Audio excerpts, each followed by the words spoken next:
কালকে বাংলাদেশে এক অদ্ভুত ঘটনা আপনারা হয়তো ইতিমধ্যেই জেনে গেছেন।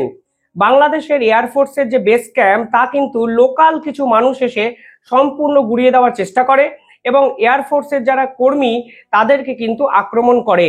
এটা একটা আপাতত সাধারণ নিউজ হয়তো আপনারা ভাবতে পারেন, কিন্তু এর পিছনে এক গভীর বিষয় যে লুকিয়ে আছে তাই কিন্তু আজকের ভিডিওতে আমি আপনাদের বলতে শুরু করব।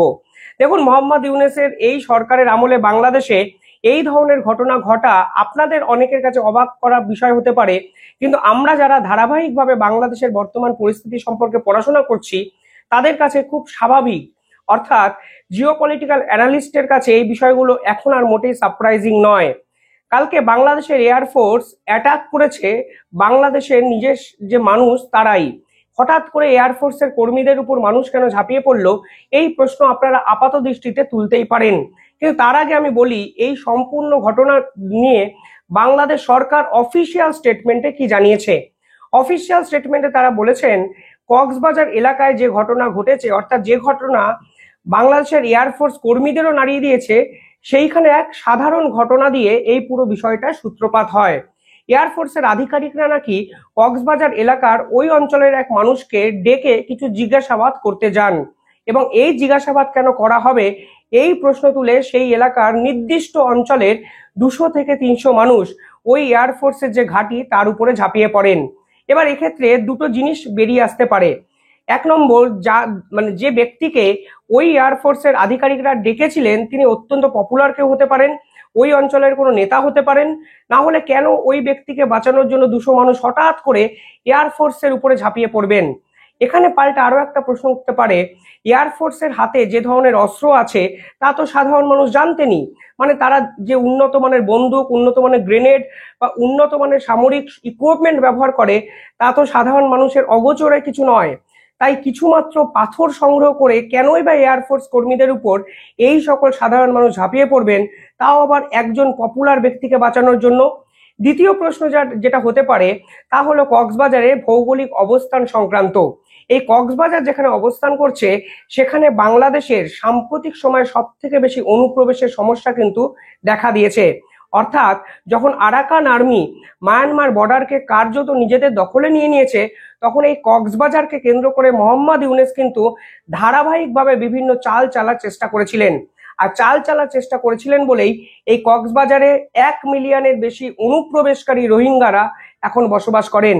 এটা হতে পারে যে ওই রোহিঙ্গা কাউকে যখন সেনাবাহিনী ঘেরাও করে ধরে নিয়ে নিজেদের হেফাজতে নিয়ে কিছু জিজ্ঞাসাবাদ করতে চান, তখন ওই বাকি অনুপ্রবেশকারী তাকে বাঁচাতে এবং নিজেদের এক্সিস্টেন্সকে স্ট্রং করতে ওই এয়ারফোর্স ঘাঁটির উপর কিন্তু ঝাঁপিয়ে পড়েন। কিন্তু এক্ষেত্রেও একটা পলিটিক্স আছে, যেই পলিটিক্সটা আমি পলিটিক্যাল ডিলেমা বলবো না, এটা মোহাম্মদ ইউনূসের একটা ধুরন্ধর চাল বলা চলে। এবং তাদের দেশের যে সামরিক অধিকর্তা তারা এই চালটা চেলেছিলেন ষড়যন্ত্র করার জন্য। আজকে সেই চালই তাদের দিকে কিন্তু ব্যাকফায়ার হতে শুরু করে। প্রাথমিকভাবে বাংলাদেশ সরকারের যে রিপোর্ট আমাদের সামনে এসেছে সেখানে দেখা যাচ্ছে এই পুরো ঘটনায় মোটে নাকি এয়ারফোর্সের 4 জন আধিকারিক আহত হয়েছেন, তার মধ্যে আবার একজন অফিসার লেভেলও এয়ারফোর্সের কর্মী ছিলেন। অর্থাৎ এই যে পাথর ছুঁড়ে দিনের পর দিন, মানে কালকে যে ঘটনা ঘটেছে সেই ঘটনা ঘটার পর নাকি মোটে 5 জন এয়ারফোর্সের আধিকারিক আহত হয়েছেন এবং পরবর্তীকালে ওই যে লোকাল লেভেলের মানুষ আছেন তারা নাকি এয়ারফোর্সের যে এই যে বেস ক্যাম্প সেখানেও নাকি আগুন লাগিয়ে দেওয়ার চেষ্টা করেছিলেন। দেখুন, এই তথ্য বাংলাদেশের অফিসিয়াল সাইট মারফত আমরা বিভিন্ন ক্ষেত্রে জানতে পারছি, কিন্তু বিশ্বাস করুন যে ভিডিও যে ছবি আমাদের সামনে এসে সেখানে আমি নিশ্চিতভাবে বলতে পারি এই তথ্য সম্পূর্ণভাবে মিথ্যে কথা। এই তথ্য কিছু একটা লুকিয়ে রাখা একটা তথ্য, যেটা আমাদের সামনে প্রকাশ করা এখনো কিন্তু হয়নি। অর্থাৎ কালকে যে ভয়াবহ দৃশ্যের ছবি বা ভিডিও আমরা দেখেছি সেখানে স্পষ্ট দেখা গেছে এয়ারফোর্সের আধিকারিকরা গুলি চালাচ্ছে। এখানেও কিন্তু অনেক প্রশ্ন উঠতে পারে, কিসের জন্য নিজেদের দেশের নাগরিকদের উপর, যদি ধরেও নি তারা বাংলাদেশি, সেই বাংলাদেশি নাগরিকদের উপর সেনাবাহিনী এইভাবে গুলি চালাবে? এই গুলি চালানোর নির্দেশ কে তাদের দিয়েছিলেন? সত্যি কি সেনাপ্রধান উপর থেকে তাদেরকে গুলি চালানোর নির্দেশ দিয়েছিলেন, নাকি অন্তর্বর্তীকালীন সরকারের উপদেষ্টা তাদেরকে ফোনে সাধারণ মানুষ এবং বাংলাদেশের নাগরিকদের উপর গুলি চালানোর নির্দেশ দেন? কেনই বা 200 থেকে 300 মানুষ হঠাৎ করে এয়ারফোর্সের উপর বা এয়ারফোর্স বাহিনীর উপর রেগে গেলেন? এবং আরো একটা ভিডিওতে দেখা গেছে যেখানে কাতারে কাতারে মানুষ এয়ারফোর্সের এই কর্মচারী বা এই যে যারা সদস্য আছে তাদের দিকে পাথর ছুটছেন। এবার আমার প্রশ্ন অন্য, এয়ারফোর্সের লোকেরা চালাচ্ছিলেন গুলি, সাধারণ মানুষ ছুটছিলেন পাথর। হঠাৎ করে 1 ঘন্টার মধ্যে এত পাথর ওই জায়গায় কিভাবে জমা করে রাখা হলো? অর্থাৎ এটা কি পূর্ব পরিকল্পিত কোনো হামলা, নাকি এর পিছনে কোনো আন্তর্জাতিক রহস্য লুকিয়ে আছে? কারণ আপনাকে যদি কেউ হিট করে, আপনি রাস্তা দিয়ে একটা পাথর ছুঁড়ে মারবেন, সেটা একটা বা দুটো পাথরে আপনি সামলাতে পারবেন বিষয়টা। কিন্তু ওইখানে যে দৃশ্য দেখা গেছে, আমি ভিডিওটা দেখাতে পারবো না কারণ ইউটিউবের কমিউনিটিতে আমরা ভায়োলেট হয়ে যাব, কিন্তু ওই ভিডিওতে দেখা যাচ্ছে কয়েকশো পাথর ছোড়া হচ্ছে এয়ারফোর্সের ওই বেস ক্যাম্পের দিকে। তাহলে ওই পার্টিকুলারলি কক্সবাজার এলাকায় এত পাথর মজুত করলো কারা? কিসের জন্যই বা এত পাথর ছোড়ার প্রয়োজন হলো সাধারণ মানুষের? এবং কিসের জন্যই বা সাধারণ মানুষকে থামানোর জন্য একের পর এক গুলি ছুড়লো সেনাবাহিনীর ওই এয়ারফোর্সের ওই কর্তারা বা সদস্যরা? এবং সমস্ত বিষয়টা কার নির্দেশে হয়েছিল? সত্যি কি সরকার জানতো সাধারণ মানুষের উপর গুলি চালাবে সেনাবাহিনী? দেখুন, এই সেনাবাহিনীকে নিয়ে অনেক প্রশ্ন শেষ 6 মাসে কিন্তু বাংলাদেশে হয়েছে। আমরা একাধিক ভিডিওতে দেখিয়েছিলাম যে চট্টগ্রাম এলাকায় যেখানে সংখ্যালঘুদের উপর আক্রমণ হয়েছে, সেই আক্রমণ থামাতে গিয়ে সেনাবাহিনী সংখ্যালঘুদের উপর দোকান বাজার ভেঙেছে, একের পর এক দোকান ভাঙচুর করেছে এবং নির্বিচারে সংখ্যালঘুদের উপর আক্রমণ করেছে। আপনার সংখ্যালঘু এপিসোডটা সাইডে রাখুন। চাকমা সম্প্রদায় মানে এই যে চট্টগ্রামের পাহাড়ি অঞ্চলের যে বাসিন্দা, তাদের উপর সেনাবাহিনী নির্বিচারে অত্যাচার করেছে। কিন্তু কালকে যে ভিডিও আমরা দেখলাম, তা সরাসরি দেখা যাচ্ছে ভিডিও ফুটেজে সেনাবাহিনী গুলি চালাচ্ছে। যদিও এই গুলিতে কতজন লোকাল মানুষ, সাধারণ মানুষ মারা গেছে বা তারা আহত হয়েছে, সেই তথ্য কিন্তু বাংলাদেশের আইন শৃঙ্খলা বিভাগের পক্ষ থেকে কোনো অফিসিয়াল স্টেটমেন্ট দেওয়া হয়নি। কারণ তারা যদি তা দিত, তাহলে আন্তর্জাতিক স্তরে বাংলাদেশের বর্তমান অবস্থা কিন্তু এক্সপোজ হয়ে যেত। যে এক্সপোজ আমরা দিনের পর দিন করছি, তা কিন্তু এবার আন্তর্জাতিক স্তরের একাধিক মিডিয়া এই বিষয়ে সরব হতে শুরু করেছে। এবার আসল রহস্যে ফিরি। এই কক্সবাজার যেখানে ভৌগোলিকভাবে অবস্থিত, ঠিক তার থেকে কিছুটা দূরে অবস্থিত রাখাইন স্টেট। কালকে কিন্তু আরাকান আর্মির পক্ষ থেকে বিস্ফোরক এক দাবি করা হয়। তারা দাবি করে দিয়েছে এই রাখাইন স্টেটকে তারা কিন্তু দখল করে। এর ফলে দুটো সম্ভাবনা তৈরি হয়। 1 নম্বর সম্ভাবনা, যেটা রাখাইনকে কেন্দ্র করে তারা একটা নতুন রাষ্ট্র তৈরি করতে পারে এবং সেই রাষ্ট্রের ঘোষণা দিতে পারে। দ্বিতীয়ত যেটা হতে পারে, এই রাখাইনকে কেন্দ্র করে তারা কক্সবাজার এরিয়ার দিকে এগিয়ে যেতে পারে। মোহাম্মদ ইউনূস কিন্তু জানতেন এই কক্সবাজারকে নিয়ে তারা কিন্তু ভবিষ্যতে এক বড় সমস্যার মুখে পড়তে হতে পারে। কারণ মোহাম্মদ ইউনূস সেনাবাহিনীর মিসইউজ করেছেন বিভিন্ন ক্ষেত্রে। বর্ডার এরিয়া যদি দেখেন তাহলে দেখবেন বাংলাদেশের 3 ভাগ বর্ডার এরিয়া কিন্তু তারা ভারতের সঙ্গে শেয়ার করে। এবার সেখানে বিএসএফ এর সঙ্গে বিজেপির যে ধরনের সম্পর্ক বর্তমানে হয়ে আছে, হিউজ নাম্বার অফ বিজেপির ডিপ্লয়মেন্ট সেই বর্ডার এরিয়াতে কিন্তু তারা করেছেন। ফলে মায়ানমার বর্ডারে বিজেপি সেই পরিমাণ সদস্য ঠিক কোথায় থাকবে তা নিয়ে কিন্তু এক বিস্তর প্রশ্নচিহ্ন মোহাম্মদ ইউনূসের অন্দরমহলেই উঠতে শুরু করে। এর জন্য এরা একটা অন্যরকম বিকল্প ব্যবস্থা করে। কিছুদিন আগে রোহিঙ্গার এক নেতার একটা ইন্টারভিউ আমরা দেখতে পাই। সেখানে তিনি দাবি করেন মোহাম্মদ ইউনূস দিনের পর দিন ঢাকা দিয়ে পাকিস্তান থেকে অস্ত্র আমদানি করছেন। আপনারা যদি দেখতে পান সাম্প্রতিককালে কিছু ঘটনা দেখবেন, পাকিস্তানের করাচি থেকে একের পর এক জাহাজ এই পার্টিকুলারলি কক্সবাজার এরিয়াতে যে বন্দর আছে সেখানে কিন্তু এসে পৌঁছাচ্ছে। সেই রোহিঙ্গা নেতা কি বলেছিলেন? রোহিঙ্গা নেতা বলেছিলেন মোহাম্মদ ইউনূসের এই সেনাবাহিনী এখন চান আমরা যেন রাখাইন স্টেটকে বাঁচানোর জন্য এবং বাংলাদেশের সম্ভাব্য অ্যাটাক থেকে বাঁচানোর জন্য নিজেদের হাতে অস্ত্র তুলে নিই। অর্থাৎ প্ল্যানটা খুব স্পষ্ট। আইএসআই এবং পাকিস্তান বাংলাদেশের ঢাকাতে অস্ত্র পাঠাচ্ছে, সেই অস্ত্র বাংলাদেশের মোহাম্মদ ইউনূস সরকার তুলে দিচ্ছে রোহিঙ্গাদের হাতে।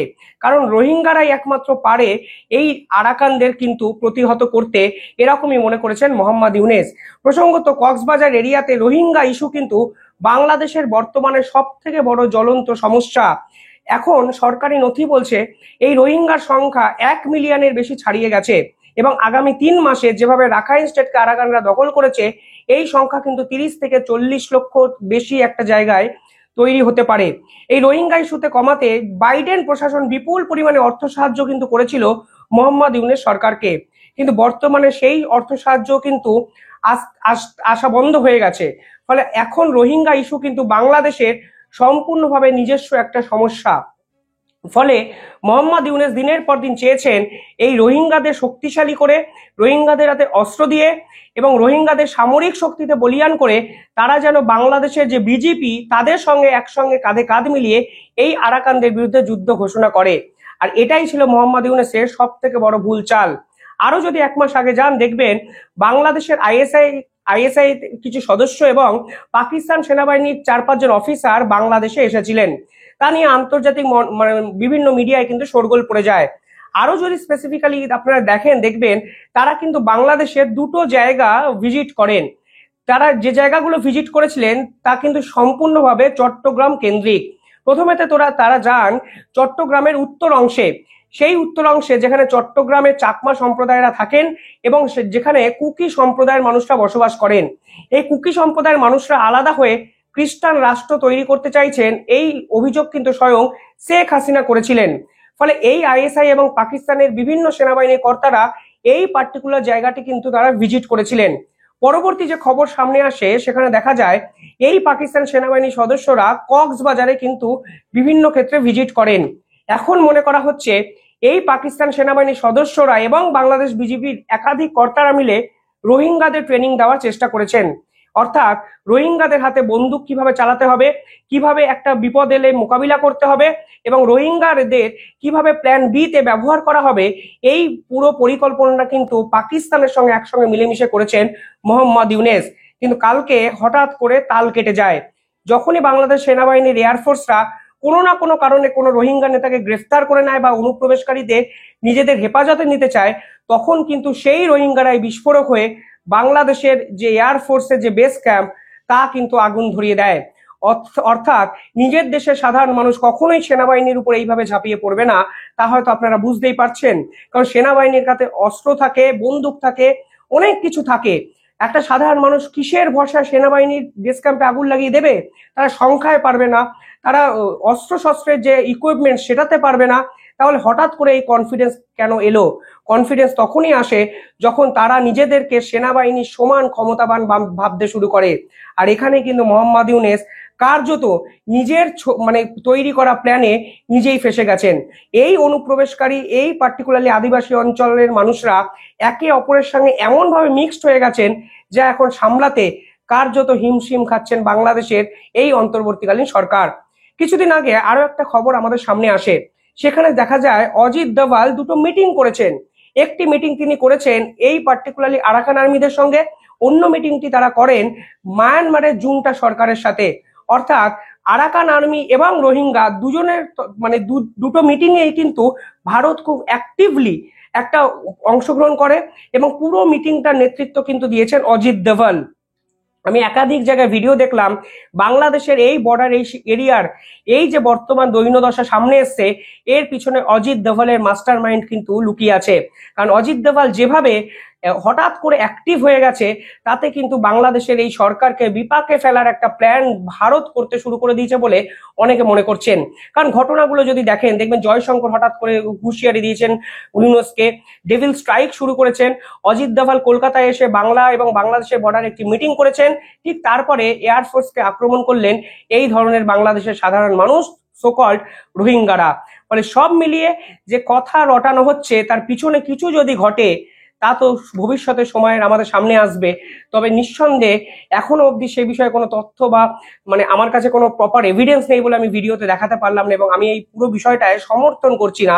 কিন্তু এটা তো বাস্তব, কালকে যে ঘটনা ঘটেছে তাতে বাংলাদেশের আইন প্রশাসন শৃঙ্খলা, এই স্বরাষ্ট্র দপ্তর এতদিন যে বুজুং বাজুং দিয়ে সবকিছু চলছিল, আজকে দিনের শেষে কিন্তু স্পষ্ট হয়ে গেছে আন্তর্জাতিক স্তরে। আপনারা কিভাবে দেখছেন পুরো ঘটনা কমেন্টে জানাবেন। ধন্যবাদ।